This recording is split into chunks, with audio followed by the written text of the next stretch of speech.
There once was a knight who thought he was brave and fearless and handsome. He longed to show everyone how daring he could be. He especially wished to impress the princess, who sat in her tower combing her long golden hair. But the princess wasn't very interested in watching him joust and fight. What do I need to do? Decided the knight. Is defeat a terrible dragon.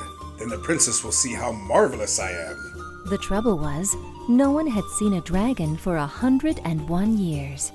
The knight rode through thick, tangled forests and looked into gloomy caves.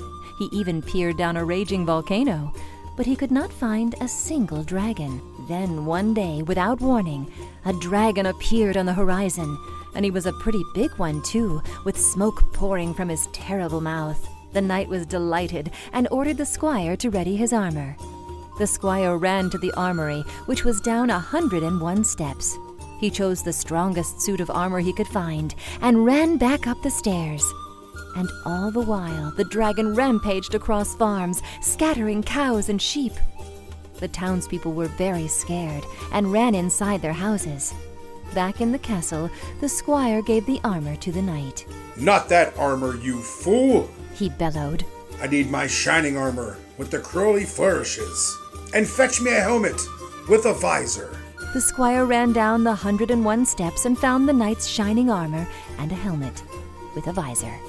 But when the knight saw the helmet, he was not pleased. It has no plume. Fetch me one immediately and a cloak to match. So the squire persuaded the royal peacock to part with a feather for a plume. But he couldn't find a cloak to match. He went all over the castle, yet nothing seemed quite right, until the princess gave the squire her favorite cape. The knight was pleased. How do I look? He said to the squire. Very fine. Came the squire's reply. But sir, the dragon is almost upon us. All I need now is my trusty sword. Said the knight. And my very best shield, the one with the dragon on it, that I got for my birthday.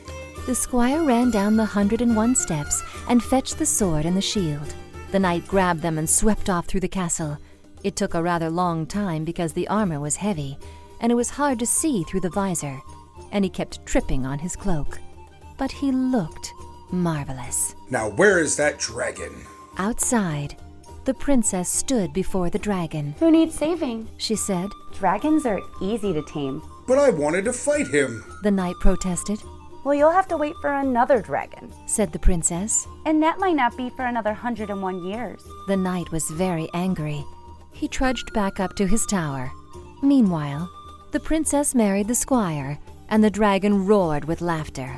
They flew off together to see the world, and they lived happily ever after.